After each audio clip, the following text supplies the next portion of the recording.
back to the Zero to Hero podcast. I am your host, Denny Dumas, producer Carl. How are you, my buddy friend? How are you? Good, man. The anticipation is built up for this guest, Carl. We had originally scheduled a December We did. podcast, and she was on the fence about coming, so she said, "No, I'm just kidding." Something came up, and it was work related. I was prepared for the holidays. Yeah. No, it was work related, and I respect that. And but we're very excited to have her on tonight. Tegan Cochrane, how are you? I'm wonderful. Thank you so much for having me. Absolutely, thanks I'm for coming. excited to be here. We are very, very excited to have you. A little background on Tegan. She is a current member of the Team Canada Cycling, or the Canada Team Cycling. Oh, update? Update. Okay. Right. So you guys can edit, right? So post crash. No. Am I throwing off the flow? She will be back on Team Canada eventually. Maybe. Yeah. So, I was former member of Team Canada as a track cyclist, as a sprint track cyclist. Cool. Yes. Like it. And just recently has got into the world of entrepreneurship and is now running a marketing consulting business. That's right. I always start every podcast by asking my guests to describe themselves in 3 words or small phrases. Really gives me a little bit of context into who you are and who you think you are. And Okay. then a little something to build off early. Okay. Energetic. Really? No, I'm just Slightly. kidding. Passionate. And adventurous. I like that. Passionate is a word that I throw around a lot.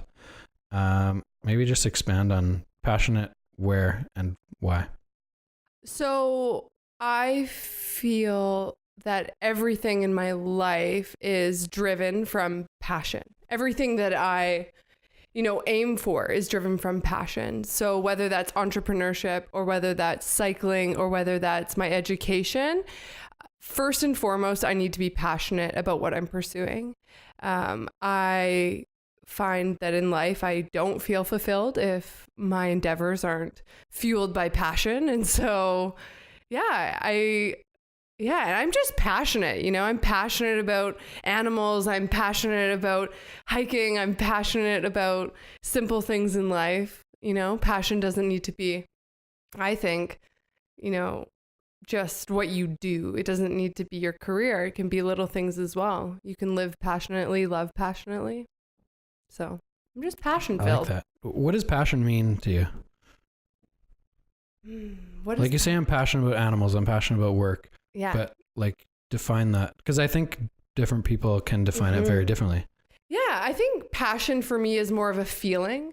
When I feel passionate, I feel throughout my whole body just happiness and feelings of elation and just a drive to continue pursuing or knowing more about that particular subject or trying to become better at whatever that skill I'm passionate about. So really it's a driver, and I guess that's how I describe passion. I like that. It seems like we have very similar upbringings in terms of being completely absorbed in athletics from a very young age. Completely. And with you, it was a very family environment because of your parents. Yeah. But maybe just chat a little bit about your athletic history from the early days. Yeah, so I grew up in Kelowna, and I was a dual sport athlete. So I started with hockey.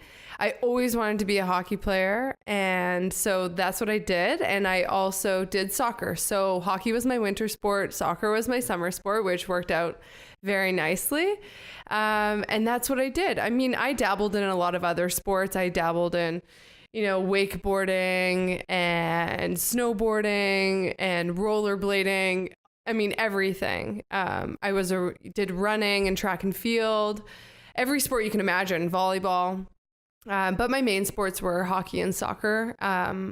I played on Team BC for both hockey and soccer and made it to, the national training camp for hockey when I was 16. So I decided to pursue hockey full on. I had extremely supportive parents, and so I was fortunate enough to have every opportunity to pursue sports growing up, and it was pretty special.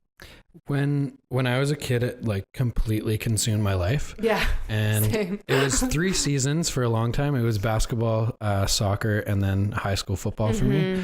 But basketball was always like my thing and my passion, Really? what I loved. Yeah. And I guess where does motivation come from as a kid through sport, and why did you fall in love with hockey, I guess? Well, I don't even know if it was a motivation. It was just natural instinct for me. Like I said, I describe myself as extremely energetic. So I always wanted to be moving. I always wanted to be playing. I'm a very kinesthetic learner. So I learned through touching, feeling, and doing. And so sports was just natural for me. It was what came so easy for me. I wanted to play everything. I was and still am slightly aggressive. So all of my friends were guys. I was very much a tomboy. I always dreamt of having an older brother, but I was the youngest of 3 girls. And, I looked up to my dad, and my dad was a pro hockey player. He played in the NHL for 10 years. And so he was my idol. I wanted so desperately to play in the NHL, but unfortunately I was a female, so that wasn't going to pan out. But, I took it as far as I could. In my grade 11th year, I tore my ACL for the first time, and I had a full reconstruction surgery. And then the following year I did it again. A full ACL, MCL, PCL, meniscus, the whole thing. I blew my knee up. Same knee? Same knee. Oh yeah. my gosh. So, I probably came back a bit too soon. In my grade 11 year, the opportunity for playing down in the States and all your scholarship opportunities start to roll in, and I didn't want to pass any of that up, right? I wanted to be performing at my peak. And so, I really tried to rehab quickly, and that probably bit me in the ass a little bit because I tore it again. So growing up, do you remember like some big goals you had with hockey? You say playing the NHL. Oh yeah, I wanted to be an Olympian. Yeah. From the day I can remember, my one goal in life was to become an Olympian. I mean, I found a sheet of paper last year from grade 3, and it said, what do you want to be when you grow up? And it was, I want to be an Olympian. Because I couldn't be in the NHL and I couldn't be a pro hockey player, being an Olympian was what I could be. I know I could be. I grew up watching Haley Wickenheiser on TV and just being like, this girl's so sick. Like, I want to be like her. Right. And so my whole life, I'm like, I can be an Olympian. And I will work tirelessly to get there. And, I got a little taste of it. I went to the under 18 Team Canada camp, top 40 girls in the country, which was awesome. And I tore my ACL 2 weeks after that, cross training. So that was pretty disappointing. And it was, the whole knee surgery situation taught me a lot of patience, how to overcome adversity. You work so hard at something for so long. I played for 15 years almost. And all of a sudden, you're not doing it anymore. And it's sort of like an identity crisis. You don't know what you're going to do next. Everything is that particular thing, that sport. And so when all of a sudden it's not there anymore, and you have to really look at who you are and what you want to do and become or study, it can be quite intimidating. But, you take it day by day, you figure it out. One of the things I really like talking to people about, and I think athletics just kind of like breeds you into this mindset, is overcoming adversity or how to get through a really negative situation. Right. So having this big dream, seeing all this progress that you're making, being in this top 40 Canada camp, like what goes through your mind that day or the day after or like through surgery when you've torn your ACL? So, I think the first time I was very optimistic. I knew that I could recover. I was confident in my recovery, and I had quite a few scholarship opportunities that were still available, and the coaches of those teams had encouraged me to get better and to rehab, and my scholarship opportunities were still available. But of course, in the back of your mind, there's a little bit of doubt. Like, will I be the athlete I was beforehand? Will I be as aggressive? Will I be as fast, as strong? You have all those questions come through your mind. But I think I stayed fairly optimistic. I think it was after my second reconstruction that I was quite down.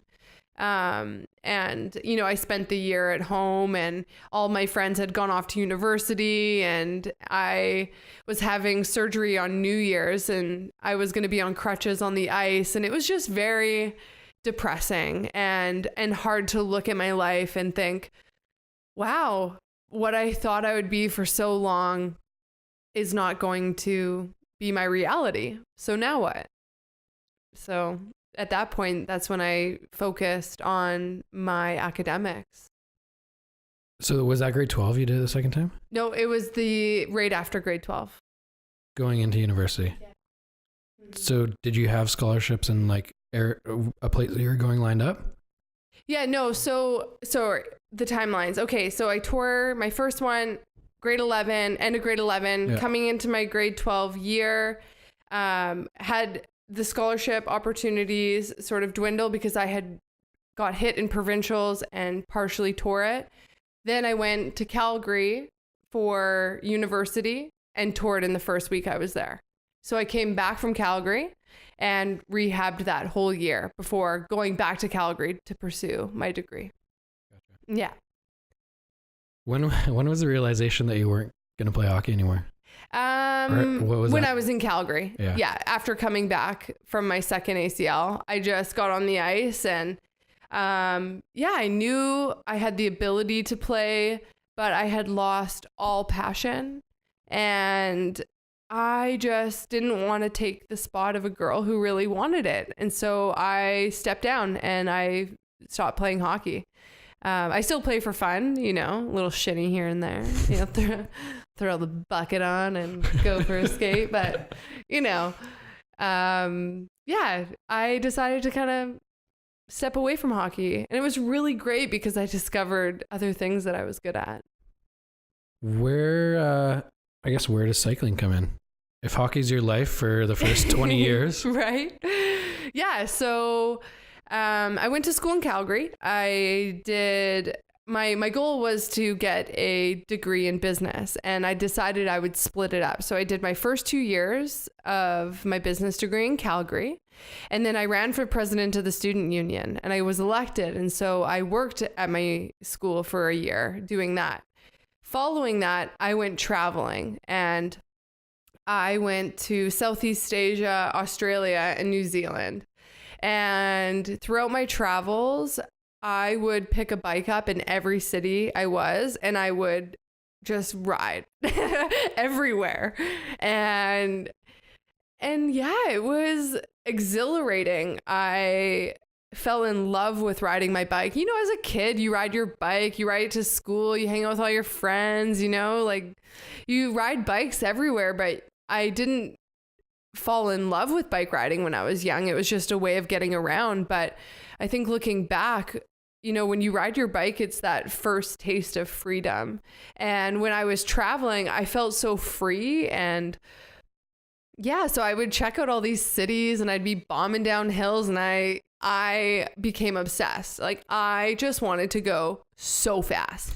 Like, I hit like 92K an hour going downhill one time, and I was like, holy shit, like, this is amazing. Like, I have to do this. I want to become, one of the fastest bike riders in the world. I want to be the fastest rider in Canada. Like, let's go, and all of a sudden that passion was just there, and this fuel inside of me, like, I just had a fire burning. And so I came home And like, let's keep in mind, okay, I was out of shape while traveling, even though I was riding my bike, you know, like you're drinking, you're eating street food, you know, you're not working out when you're traveling, you're backpacking, and it's a good time.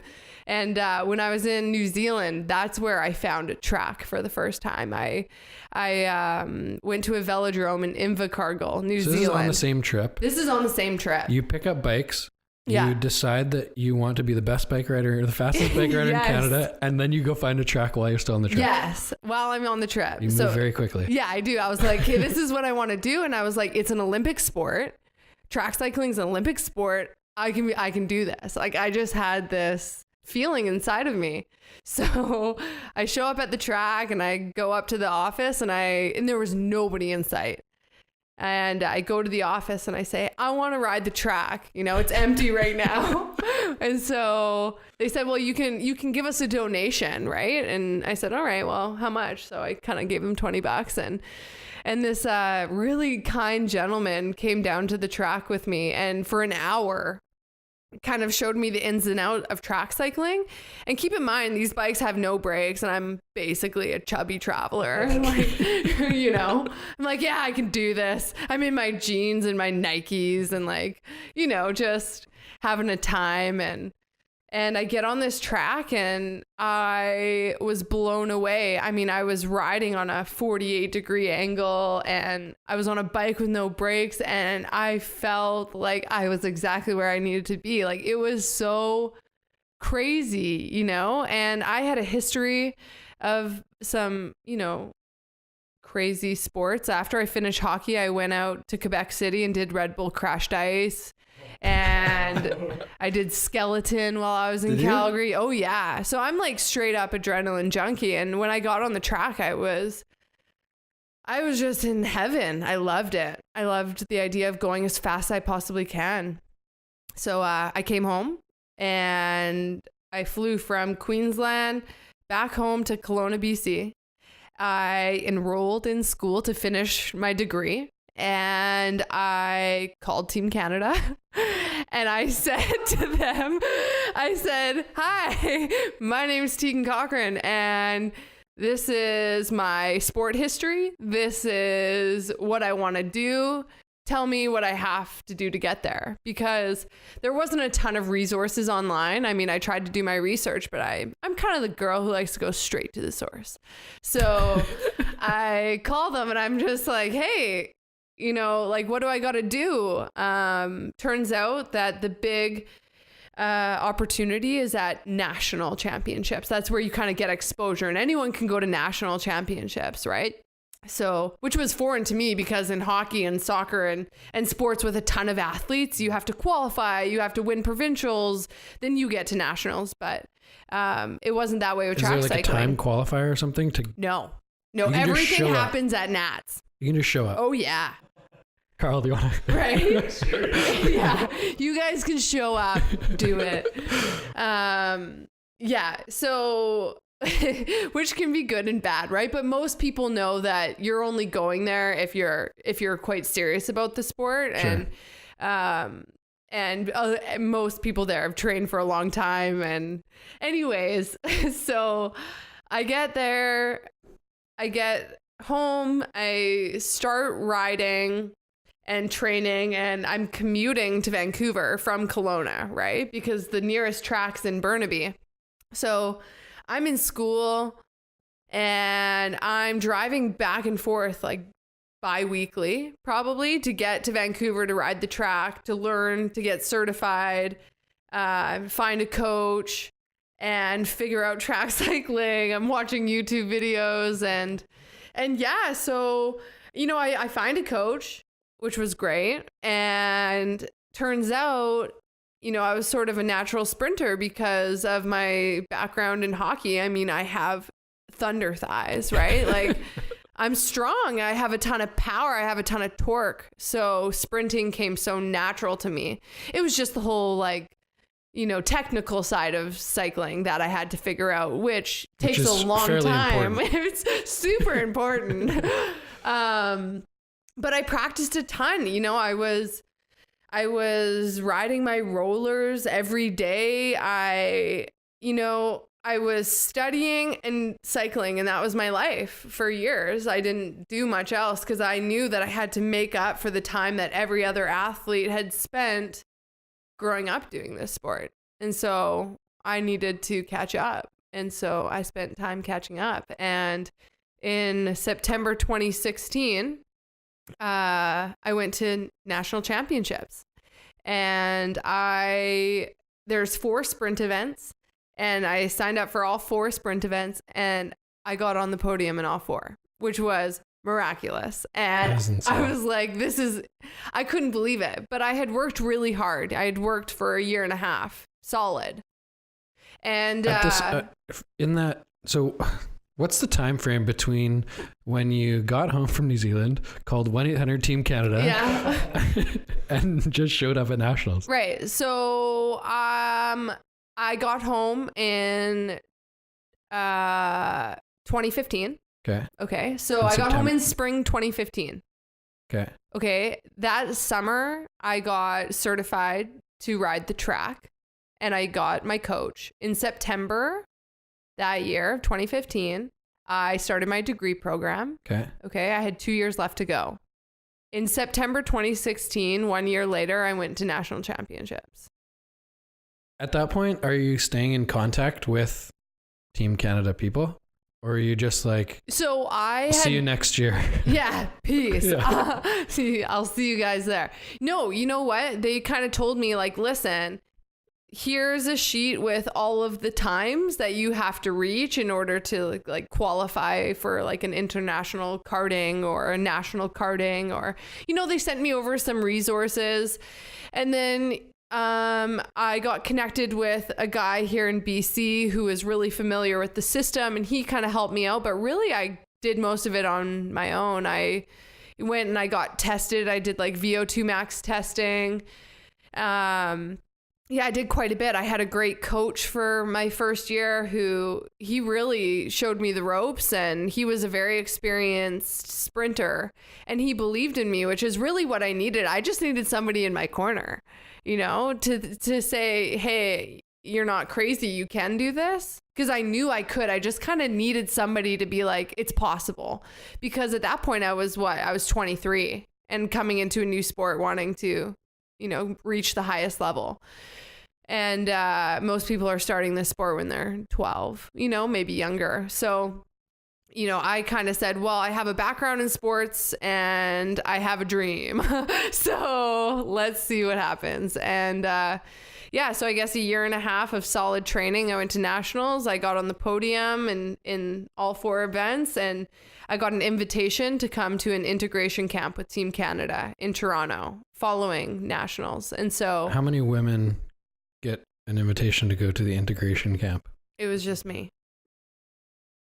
So I'm guessing there's other members of Team Canada. Yes. But it's like a tryout almost for Team Canada? Yes, exactly. So an integration is you get tested, right? Every sort of testing. Like you're getting your skin folded and clamped, and I mean, I don't have my traveler body anymore, right? That. Like I did that once. Yeah. It's like a body fat test. Yeah, totally, right? So that you're, they're pinching you all over your body, and they're doing a bunch of weight tests and speed tests and strength tests and everything that you can imagine. And then based on that, and based on the 2 weeks, the 2 weeks that I was there, right? The integration camp was 2 weeks, and I was doing the same training program that Olympians were doing. I was training next to people who were just at Rio in 2016, and this is October 2016.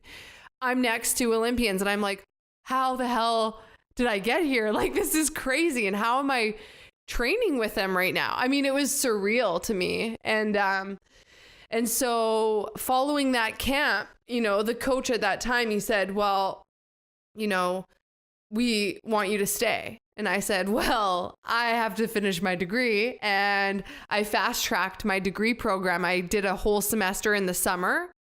And so I said, I'm graduating in December and I'll be out here. And so I packed my bags up after I graduated in December, and I moved out to Toronto, and I had lived there until till February. Would you say you lack confidence? No. I'm totally joking. I don't.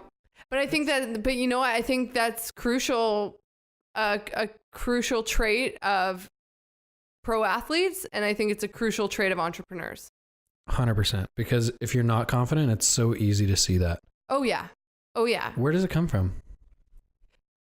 Well, I think growing up in sport, especially when you excel at a sport and you get to a very high level in your country, I'm sure there's a natural level of confidence, but I think something that I think there's a portion of it that isn't learned. No, I think you're just kind of born. I was always born with the happiness advantage, very much a true optimist. And if I set my mind to something, I believe I can do it. I mean, it's bitten me in the ass before, sure. Sometimes you can be overconfident and you get your ego checked pretty quick. Yeah. I've had that happen many times. And so, but that's all part of it, right? But I think I just have self-confidence. I have confidence in my abilities. And so when I know there's something I can do, yes, of course I'm confident, So I grew up naturally, sports and athleticism was my natural talent. And so it wasn't hard for me to be confident in that. It wasn't hard for me to be confident thinking I can become a Team Canada track cyclist. I believed in myself. When you're on the plane to Toronto to do the tryout, what was it called? The integration camp? Integration. Yeah. I like that. Yeah. Integration camp. We should have integration camp for the podcast. Yeah, right. The integration camp. The integration camp. Yeah. So is there moments of self-doubt or hesitation? Yeah. Okay. Oh, hell yeah. I was like, I have never done I had just been cycling competitively for a year. And prior to that, I was just riding a bike for a year around countries, and you know what I mean? So I was very green, very, very green. And I knew, because they had sent me, the itinerary, they sent me who I was living with, and, because they stick you in a team house, right? You're there with 8 other athletes on Team Canada, living, eating, breathing, sleeping next to one another. So it was full on, but at the same time, I kind of use that plane ride to think about everything and to say, okay, well, I'm coming for a reason. They want me here for a reason. And I've worked tirelessly to get to this point. I deserve to be here. And so, sure, I might not be the best yet. Possibly I can become the best, but this is a crucial part in that journey. I need to go through this camp, and I need, I think part of it too is if I believed I could be there, then they would want me to stay there. Right. And so I just went and I did what I was told, and I trained and I performed the best that I possibly could. And so how quickly does that mindset change? Because I think that's something that is very unique, that when this is a pretty crazy story, so it's hard to relate it to other things. Yeah. But you're on the plane you're thinking, I don't really have any training in this sport. I've been doing it for a year. These people that I'm going to compete against have been doing it for 15. How does your mind shift into optimism and saying, well, I just podiumed in 4 races at nationals. If they didn't want me here, I would. How does that alter into a positive outlook? So I think for me, the first thing I thought was be resourceful. The people who are there know way more than I do about the sport. And so use them to gain knowledge. And if I open myself up to what that is, I will learn much quicker and become faster, And so that was really important, because I didn't something that was very different from track cycling compared to growing up in a team sport is it's extremely individual. So even though I'm there and there's other female sprinters, we're actually all fighting for the same spot, because it's not a team sport. We're all fighting for the same spot. And so, you know, I want to learn from her, but I also want to take her spot. It's a very interesting dynamic, right? And so that, I think, was one of the hard things mentally to overcome.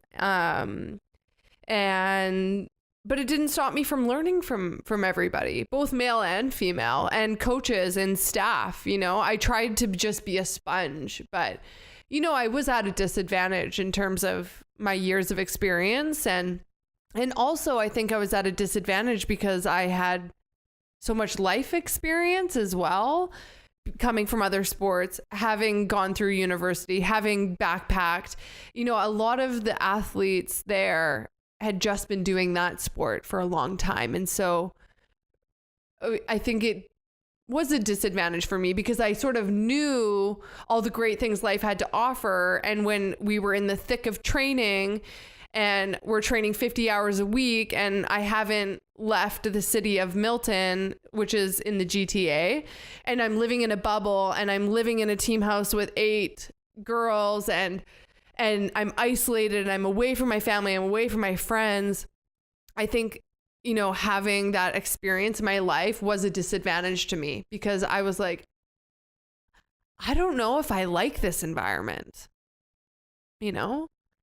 And so yeah, that was pretty crazy. There's a lot of mental strength that goes into being an athlete. I have a ton of respect for people who do it for decades and decades at the highest level, and not even decades, years and years, you know, at the highest level. I mean, it's a mind war out there. That would be, well, first of all, living in a house with 8 women kind of terrifies me. Yes. Was there much connection with the outside world, or was it like pretty strict? Oh, it was very isolating. Yeah, was it? Very. Like yeah. curfews and stuff like that? No curfews, but you have to understand that you're living with the person who you want to beat. Yeah. And so they're watching you and you're watching them. What you're eating, what time you're going to bed, what time you're waking up, what treatments you're getting. You know, treatments, I mean massage, physio. And so you have to understand you're with the most competitive people in the world, you know, and you're trying to beat them. And so you're not going out and you're not partying because you have to wake up at, you know, 6 a.m. the next day and get going for a full day of training, you know, excruciating training that, you know, gym sessions that last 3 hours long and leave some people crying and feeling broken down. Like, you know, as a sprinter and a power athlete, like there's so much building that has to happen. And, you know, when you push your body to an absolute extreme, or you build and you build and you build, and it becomes so exhausting, right? Not just physically, but mentally and emotionally. And so, yeah, I think, you know, there's a lot of people who dive into the mental health of athletes. And I think it can kind of be a bit of a scary situation sometimes, because you get these highly competitive people who want to win and are also, you know, maybe not listening to their bodies or their minds as much as they should be. Mm-hmm. So yeah, it was just crazy experience. I could probably ask you 1,000 questions about this crazy experience. Oh yeah. Because I love it. And not that I was ever at that level, but have had similar experience in terms of like being, and I was team sport. So I was away for university basketball, did some like Canadian like national training program type things where in hotels with like 5 or 6 other dudes in the same room. Oh yeah. And you're just like swamped with Nike gear, but at the same time, you're like, I really want to kick your ass tomorrow. Yeah. So it is a weird environment to be in. Yeah, it's really crazy. Yeah, and it's a strange environment. It was very hard for me. It was very hard. You know, because it was very redundant as well. You know, every day it's the same thing. Every day you're waking up, you're eating one of your 2 planned breakfasts, right? Oatmeal and eggs and spinach. No. And, but everything is so calculated. Everything matters. It matters how much sleep you got the night before. It matters what you eat in the morning. It matters what you ate at dinner. That will determine how you perform the next day. Every single thing matters. And so you kind of become obsessed with yourself in a way because you're so aware of how your body's reacting to something or what you have to say no to or what you have to say yes to. And everything is about performance and you are the performer. And so it's crazy. It's crazy. These are the stories I really like sharing in terms of like behind the scenes, what actually goes on day-to-day basis in athletics and in business world. Because from the outside, it seems very glamorous. Social media, of course, makes it look glamorous.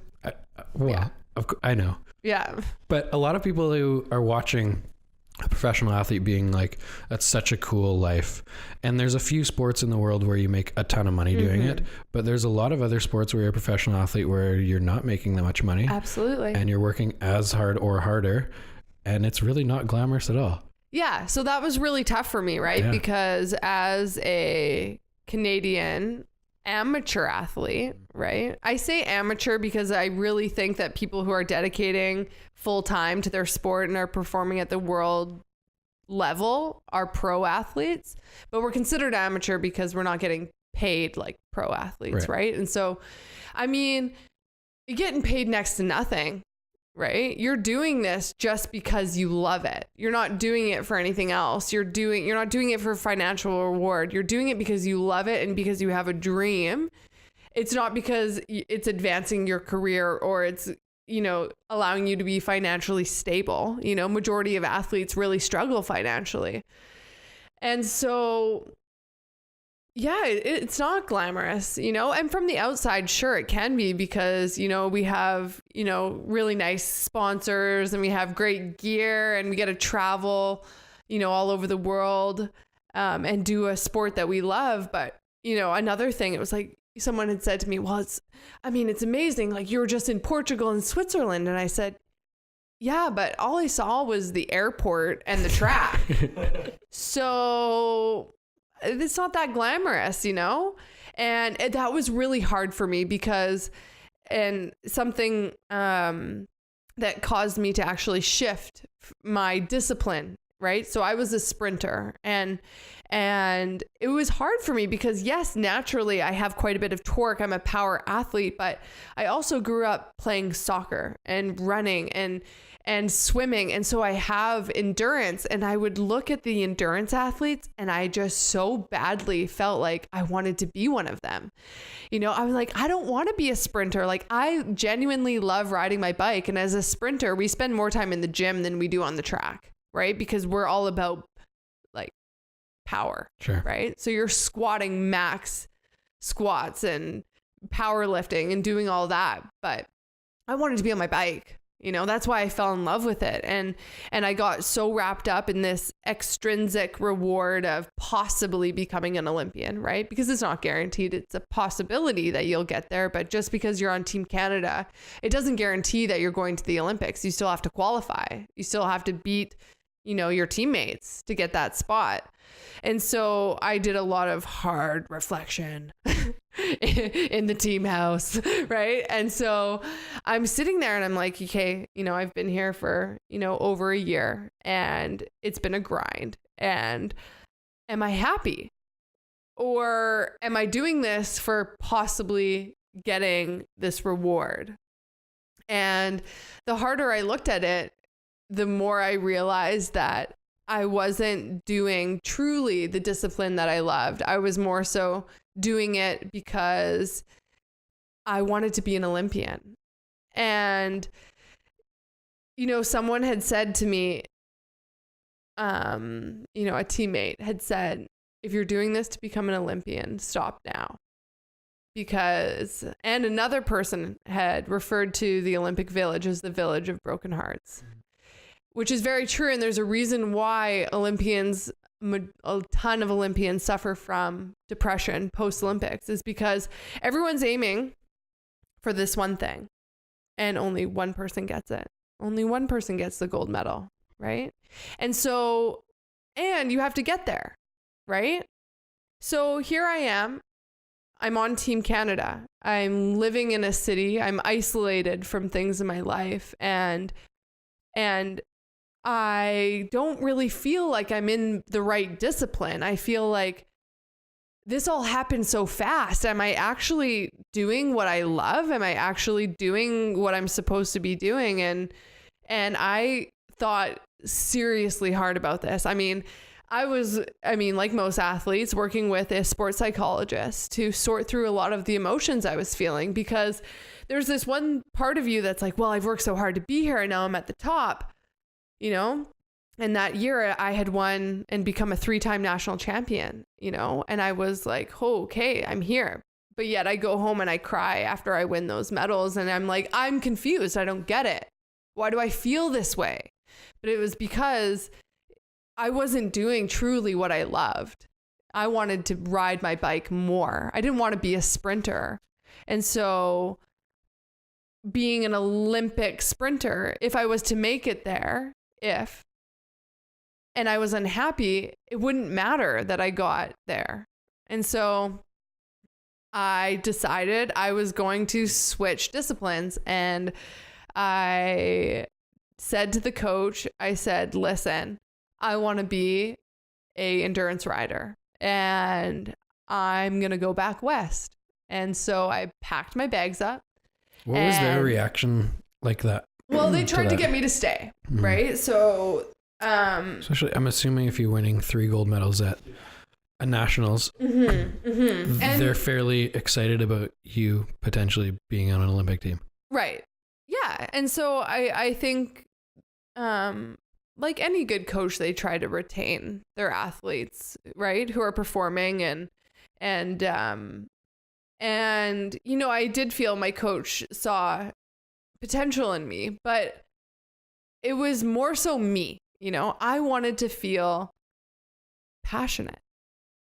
Really, I did. I wanted to feel passionate, and I lost that feeling, and so every day was difficult. Every day was hard. I mean, I would get up and I don't want to do this. I don't feel like I'm in the right place. I don't feel like I'm doing the right thing. And so I'm going against myself, because yet I'm like, yeah, but I'm on Team Canada. This is what I've always wanted. But I didn't think it would feel this way. Should it feel this way? And so I decided to make a change, and I packed up my Toyota Corolla 2003 in February. And I called my mom and I said, hey, Mom, I'm going to come home. So, you know, she flew out to Toronto and we drove across the country. We went down to Chicago and we went up, and I stopped in Winnipeg and I saw my sister who lives there. And honestly, when I had left the program, I felt free. I felt excited and I felt nervous, of course, because I'm leaving behind what I thought was my dream and I'm taking this huge risk, right? And I'm saying, okay, well, I'm going back west and I'm going to become an endurance cyclist, right? So I take a huge risk and I find myself in Vancouver, and I sign with 2 road teams. One American team and one Canadian team. And I'm like, okay, so off to a good start. Here we go. Like, this is going to be a great season for me. I'm in great shape from training. And, you know, this American road team that I had signed with, it was a 4-race circuit. We went, 5 races: San Francisco, New York, Milan, Barcelona, and London. And, so we do the opening race in San Francisco in April. And the next weekend we fly to New York to do the second race. And I have the most devastating accident of my life. I crashed twice within the hour. I crashed twice. Holy yeah. shit. So Okay. I was crashed out the first time and hit the barricades of the race and flew over my handlebars, and I hit my head, and I thought I split open my eye and I had a black eye, and I got off the course, and I said to someone, am I bleeding? Like my eyes swollen, my skin suit's ripped open, and my bike's okay. But you know, I hit my head pretty hard. And looking back, hindsight's a beautiful thing. Looking back, I think I probably should have stopped after that first crash, but I didn't because I wanted to keep going. And so I got back in and I decided I would go to the front of the race because that's where I felt it was most safe. And so I was leading the race and I crashed myself out and I flew over the handlebars, landed straight on my face. I lost my front teeth. I had deep lacerations on my lips and my chin, and had a compound concussion, which took me about 7 months to recover from. 8 months. Was it that long? Oh yeah. It was a very, very bad concussion. And You're so just kind of getting over it. Yeah, for sure.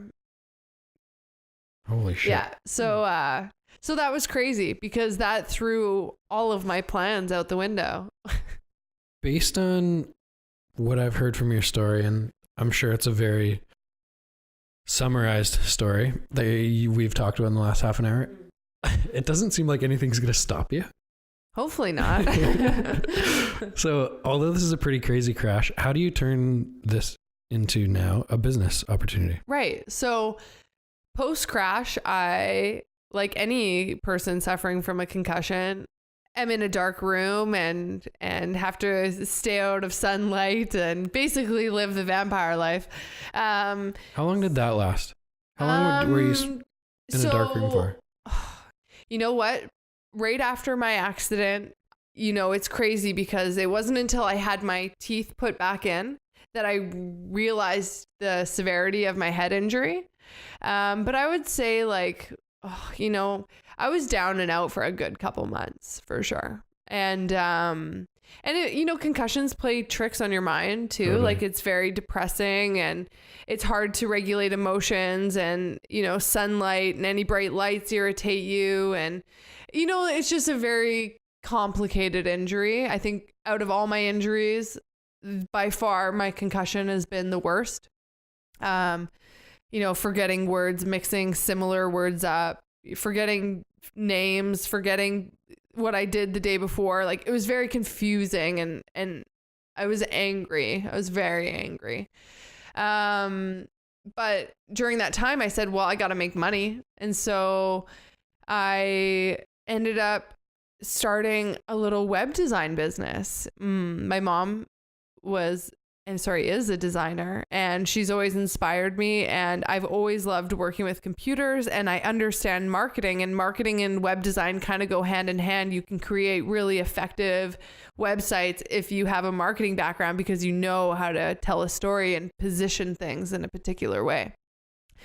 So I started building websites and it sort of took off, and you know, that was it was kind of a beautiful thing that happened because I fell in love with it a little bit. And then I landed a consulting gig, and because I just felt like with my education and my sport experience and my visual, you know, design knack, I guess you could say, I just felt inclined to help people. You know, I felt like I could, you know, help with writing documents. You know, I can do a lot of HR documents. I can assess a situation and figure out the problem and find the fastest way from A to B. Like that's what I'm good at. Give me the place you want to be and I will find the fastest way there for you, you know? So I guess that's what I help businesses do, and I help them become more efficient and yeah, so that is what I've been doing, I guess, for the past 8 months. Not that I think you will have any issue cold calling because you cold called Team Canada. But a lot of young people getting into self-employment, wanting to start their own business, the intimidating thing is finding customers. Oh, yeah. Where do you begin? So The first person who helped me get my first client was a sponsor of mine. Cool. Okay. Connections. Yeah, connection. Networking is huge. Networking's massive. Like that is what I've spent my life doing, really, is networking with every person possible. When I was living out in Calgary and I ran for president of the student union, I had to do campaigning. I mean, all that is just networking, right? And shaking people's hands, talking to people face to face, like getting up in their business, you know, in a nice way. And just helping people. Really, I think I never shy away from an opportunity. I never shy away from talking to somebody or sharing with them what I do or how I can help them, or wanting to know what areas they need help in. And I think the most important thing is doing a good job. You know, every client I put time and energy into, and I treat it like they're my only client, and I treat it like they're my client, or they're my last client, or whatever it is. I just want my clients to feel like they have my full attention, because they do. And I think that goes a long way, because the referral system that's built from good client relations is magnificent, you know? And so word of mouth is definitely, for me, one of the strongest marketing tools in my toolkit. Cutting corners is detrimental to growth. Absolutely. So I like that you said that, because that's something like in our real estate business we are huge on, is just like doing an exceptional job every single time. Absolutely. And exactly what you said, word of mouth is a huge thing. Networking is of ultra importance, is just meeting as many people as you can. Oh yeah. I like that you brought those two things up. Okay, yeah. We are approaching 6:30, so maybe we should wrap up. But what are your biggest goal for 2019? Whether it's cycling, business, or both? Business.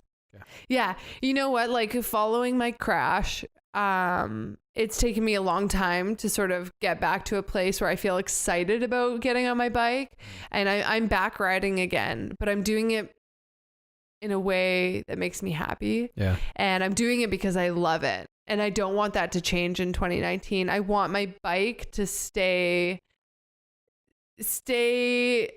as something that I love. And I want my business to evolve. You know, I really don't know what 2019 holds. All I've said to myself is every day I'm just going to do my best. Like every day I'm going to try. And so I don't have any idea where that's going to lead me, because for the first time in my life, I don't have a clear goal, which is, you know, something I'm not used to, because I generally set very high goals for myself, and, you know, I go for them, and now my goals are a bit different because of my experiences I've had over the last couple years. You know, I truly want to be a fulfilled, well-rounded, kind person, rather than a, you know, person who's reached a particular level or has this accolade or this accomplishment. You know, like that stuff just doesn't matter to me right now. I don't care about that. Maybe that will change. I don't know, but I just want to try my best. I want to figure it out. I want to help people. I want to help myself. I want to learn more about marketing and design, and be the best consultant I can be, and help people grow their businesses. I mean, 2018 was just, I'm done. Like, let's leave 2018 in the dust, because 2019 is going to be great. I liked what you said earlier about just being like new to the business world and not really knowing what you're doing. Oh yeah. And my comment was, I don't think anybody really does. It's just like wake up every morning and figure shit out. You just figure it out. There's going to be a lot of problems. You're just going to have to figure it out. Oh yeah. You just kind of roll with it, right? Especially when you're self-employed, there's no one to blame things on. I know. You can't be like, oh, you got to talk to my boss. That's over my pay grade. I'm just going to start blaming you, Denny. Sure. That's literally my job, is to just like put out fires now. Yeah, exactly. Yeah, no, that's true. But that's why it's important to, you know, hold a high standard for yourself, right? And do the best you can with every client or every project or whatever it is you're trying to do, just do your best every day. I like it. Good things will come. One thing I say all the time is I'm like obsessed with consistently growing personally and professionally every day. Yes. Yeah, absolutely. Yeah, you got to be. Something I always ask each guest to do at the end is to make the final statement. That can be like a piece of advice for like aspiring young athletes, new people into the business world. You can kind of go any way you want with this. Could be like the best thing that a coach told you growing up that has stuck with you or something like that. I think, simply put, trust your gut. Trust your gut. Yeah. When something feels right, go with it. If something feels wrong, step away. Don't do something that you're uncomfortable with. Or not uncomfortable. Uncomfortable is okay. Don't do something that feels wrong. Stay true to who you are and trust your gut. I like that. Mm-hmm. Tegan, thank you so much for coming on. Thank you. That was so much fun, and you are more impressive than Nick had actually relayed to me. So I'm glad we got to sit down and chat. Thanks, Nick. And I know you said you don't have that many friends in Vancouver, so right? Yeah, you're my friend now. we got to go grab a beer sometime. Okay, sounds good to me. Absolutely. Guys, thanks so much for watching or listening. Tegan has an awesome Instagram. Follow her story as she gets back on the bike. And her little marketing consulting business grows as well in 2019. Hit me up on Instagram if you have any feedback. Denny.Dumas. Later.